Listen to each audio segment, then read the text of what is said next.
ಇವತ್ತು ಇನ್ನು ಒಡ್ಡಲ್ಲಿ tomato market ಅಲ್ಲಿ 200 ಇಂದ 350 ಹೋಗಿದೆ. ಏನಂದ್ರೆ 350 ಹೋದಂದ್ರೆ ಕ್ವಾಲಿಟಿ ಇದ್ರೆ ಸ್ವಲ್ಪ ಪಾರ್ಸಲ್ಗೆ ಕಲ್ಕತ್ತಾ, ಒರಿಸ್ಸಾ ಮತ್ತು ಡೆಲ್ಲಿ ಈ ಕಡೆ ಎಲ್ಲ ಸ್ವಲ್ಪ ಹೋಗೋ ಕಡೆ ಎಲ್ಲ ಸ್ವಲ್ಪ ಕ್ವಾಲಿಟಿ ಇರುವಾಗ ಟೊಮೆಟೊನ ರೇಟು 350 ಬೆಳೆ ಹೋಗ್ತಾ ಇದೆ.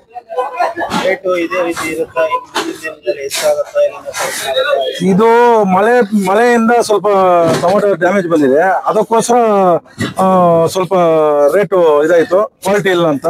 ಇವಾಗ ಸ್ವಲ್ಪ 3 ದಿವಸದಿಂದ ಮಳೆ ಇಲ್ಲ ಅಂದ್ರೆ ಸ್ವಲ್ಪ ಕ್ವಾಲಿಟಿ ಬರ್ತಾ ಇದೆ. ಸುಮಾರು 15ನೇ ತಾರೀಕು ಮೇಲೆ ಒಂದು 500 ಇಂದ 600 ರೂಪಾಯಿ ಹೋಗುವಂತ ಒಂದು ನಿರೀಕ್ಷೆ ಇದೆ. ಹೋಗುತ್ತೆ 500 ಇಂದ 600 ರೂಪಾಯಿ ರೇಟು 15ನೇ ತಾರೀಕು. 15ನೇ ತಾರೀಕಿಂದ 500 ಇಂದ 600 ರೂಪಾಯಿ ಹೋಗುತ್ತೆ. ಯಾಕಂದ್ರೆ ಇದು ಕ್ವಾಲಿಟಿ ಬೇಕು ಅಂತ. ಇವೆಲ್ಲ ಒರೆಸ್ಸೋದು ಮಹಾರಾಷ್ಟ್ರ ಅದೆಲ್ಲ ಕಡೆ ಎಲ್ಲ ಮಳೆ ಬಿದ್ದಿದೆ, ಆ ಕಡೆ ಡ್ಯಾಮೇಜ್ ಆಗಿದೆ. ತಮಿಳ್ನಾಡು ಮಳೆ ಬಿದ್ದಿದೆ, ಆ ಕಡೆ ಡ್ಯಾಮೇಜ್ ಆಗಿದೆ. ಇಲ್ಲಿ ಇವಾಗ ರೇಸ್ ಆಗ್ತದೆ. ರೇಸ್ ಆದ್ರೂ ರೈತರಿಗೆ ಲಾಭ ಬರುತ್ತೆ.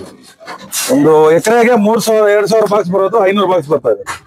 ಮಳೆ ಎಲ್ಲ ಡ್ಯಾಮೇಜ್ ಆಗಿ ಇದು ಅದು ಅಂತ ಇದೆಲ್ಲದಕ್ಕೆಲ್ಲೂ ಸ್ವಲ್ಪ ಡ್ಯಾಮೇಜ್ ಆಗಿ ಇದ್ದಾರೆ. ಯಾವ್ದು ಕ್ವಾಲಿಟಿ ಇದೆಯೋ ಅದು ರೇಟ್ ಹೋಗುತ್ತೆ ಅಂತ ಒಂದು 500 ಇಂದ 600 ರೂಪಾಯಿ ಗ್ಯಾರಂಟಿ.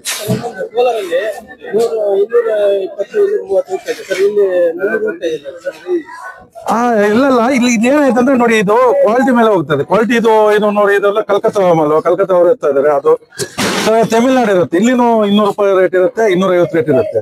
350 ಇದೆ. ಒಂದು ವಾರದಲ್ಲಿ 500 ಇಂದ 600 ರೂಪಾಯಿ ರೇಟ್ ಕೂಡ ಬರುತ್ತೆ. ಯಾಕಂದ್ರೆ ಸ್ವಲ್ಪ ಟೊಮೆಟೊ ಡಿಮ್ಯಾಂಡ್ ಆಗ್ತಾ ಇದೆ. ಎಲ್ಲ ಕಡೆ ಮಳೆ ಬಿದ್ದು ಸ್ವಲ್ಪ ಡ್ಯಾಮೇಜ್ ಆಗಿ ತೋಟಗಳೆಲ್ಲ ಇದಾಗಿ ಇದಕ್ಕೆ ಸ್ವಲ್ಪ ರೇಜ್ ಆಗುತ್ತೆ.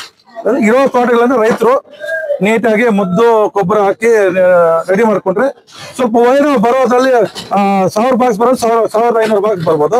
ಏನೋ ಈ ಸಲ ಈ ತೋಟದಲ್ಲಿ ನಾವು ಹಾಕಿರೋ ಒಂದು ಅಮೌಂಟ್ ಬಂದಾಗ ನೆಕ್ಸ್ಟ್ ಟ್ರಿಪ್ ಅಲ್ಲಿ ಕೂಡ ನಾವು ಹಾಕ್ಬೋದು ಅಂತ ಇದು ಮಾಡ್ತಾ ಇರೋದು.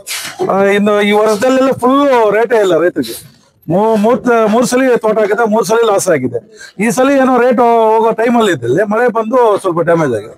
ಇದಕ್ಕಿನ್ನ ಸ್ವಲ್ಪ ಇರೋರಿಗೆ ನೀಟಾಗಿ ನೋಡ್ಕೊಂಡ್ರೆ ಸ್ವಲ್ಪ ರೇಟು ಹೋಗುತ್ತೆ. ಒಂದು ವಾರದಲ್ಲಿ ರೇಸ್ ಆಗುತ್ತೆ ಟೊಮೆಟೊ.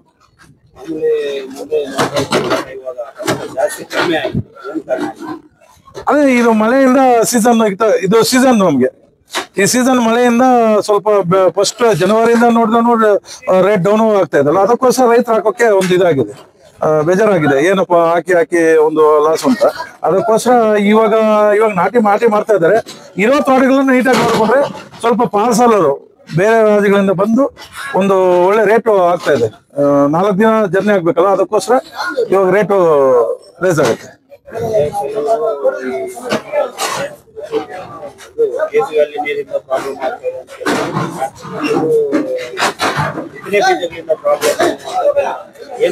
ಇದು ಯಾವ ನೀರಿಂದ ಪ್ರಾಬ್ಲಮ್ಮು,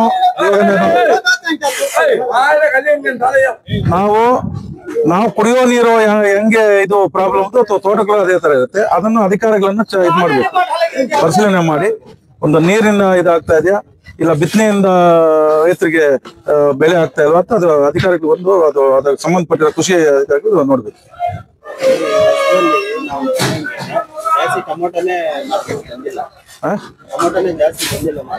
ಹೌದೌದು, ಯಾಕಂದ್ರೆ ಬರ್ಲಿಲ್ಲ ಅಂದ್ರೆ ಒಂದು ಜನವರಿಯಿಂದ ರೇಟ್ ಇಲ್ಲ. ಒಂದು 5ನೇ ತಿಂಗಳು 6ನೇ ತಿಂಗಳಲ್ಲಿ ಒಂದ್ ಸ್ವಲ್ಪ ರೇಜ್ ಆಯ್ತು, ಟೊಮೆಟೊ ಇಲ್ಲ. ಇವಾಗ ಟೊಮೆಟೊ ಬರೋ ಟೈಮಲ್ಲಿ ಮಳೆ ಬಿದ್ದು ಎಲ್ಲ ರೋಗ ಬಂದು ಮತ್ತು ಡ್ಯಾಮೇಜ್ ಬಂದು ಎಲ್ಲ ಇದಾಗಿದ್ದಕ್ಕೆ ರೇಟು ಇದಾಗಿದೆ. ಇವಾಗ ಕಡಿಮೆ ತೋಟಗಳಾಗಿದ್ದಕ್ಕೋಸ್ಕರ ರೇಜ್ ಆಗ್ತಾ ಇದೆ. ಏನಿರಲ್ಲ, ಇರೋ ನಮ್ಮ ಒಂದು ರೈತರಿಗೆ ಒಂದು ಮನೆ ಮಾಡೋದಂದ್ರೆ ಇರೋ ತೋಟಗಳನ್ನ ನೀಟಾಗಿ ನೋಡ್ಕೊಂಡ್ರೆ, ಒಳ್ಳೆ ಗೊಬ್ಬರ ಹಾಕಿ ಒಳ್ಳೆ ಮದ್ದು ಹೊಡೆದು ಇರೋ ತೋಟಗಳನ್ನ ಸರಿಯಾಗಿ ನೋಡ್ಕೊಂಡಾಗ ಏನೋ 1000 ಬಾಕ್ಸ್ ಬರೋದು 1,500 ಬಾಕ್ಸ್ ಬಂದಾಗ ಅದರಲ್ಲಿ ನಮ್ಗೆ ಬರೋ ಅಮೌಂಟ್ ಅಲ್ಲಿ ಇನ್ನೊಂದ್ಸಲಿ ಟೊಮೆಟೊ ಮಾಡೋದಕ್ಕೆ ಒಂದು ಒಳ್ಳೇದಾಗುತ್ತೆ. ಇನ್ನು ಮುಂದಿನ ದಿನಗಳಲ್ಲಿ ಇನ್ನ ಸ್ವಲ್ಪ ರೇಸ್ ಆಗ್ಬೋದು ಅಂತ ನಮ್ಗಿದೆ. ಯಾಕಂದ್ರೆ ಎಲ್ಲಾ ಕಡೆನೂ ಮಳೆ ಬಿದ್ದು ತೋಟಗಳು ಡ್ಯಾಮೇಜ್ ಆಗಿದೆ. ಎಲ್ಲಾ ಸ್ಟೇಟ್ಗಳಲ್ಲಿ, ತಮಿಳ್ನಾಡು ಹಂಗೆ ಆಗಿದೆ, ಮಹಾರಾಷ್ಟ್ರ ಅದ ಕಡೆ ಎಲ್ಲ ಫುಲ್. ಇವಾಗ ಒಬ್ಬೊಬ್ಬರೇ ಪಾರ್ಸಲ್ ಅವರು ಡೆಲ್ಲಿ ಅವ್ರು ಬರ್ತಾ ಇದಾರೆ, ಕಲ್ಕತ್ತಾ ಅವ್ರು ಬರ್ತಾ ಇದಾರೆ, ಒರಿಸ್ಸಾ ಅವ್ರು ಬರ್ತಾ ಇದಾರೆ, ಗುಜರಾತ್ ಇಂದ ಬರ್ತಾರೆ. ಎಲ್ಲಾ ಕಡೆನೂ ಇವಾಗ ಬರಕ್ಕೆ ಇದು ಮಾಡಿದ್ರೆ ಬಂದಾಗ ಏನಾಗುತ್ತೆ ಅಂದ್ರೆ ಪಾರ್ಸಲ್ ಅವ್ರಿಗೆ ಏನ್ ಕ್ವಾಲಿಟಿ ಬೇಕು, 200 ರೂಪಾಯಿ 300 ಆಗ್ಲಿ, 300 400 ಆಗ್ಲಿ, 500 600 ಆಗ್ಲಿ, ಅವ್ರು 600 ಆಗ್ಲಿ 700 ಆಗ್ಲಿ, ಅದು ಆದ್ರೂ ಸಹ ಕ್ವಾಲಿಟಿ ಇದ್ರೆ ಅವ್ರು ರೇಜ್ ಆಗಿ ತಗೊಂಡ್ರು.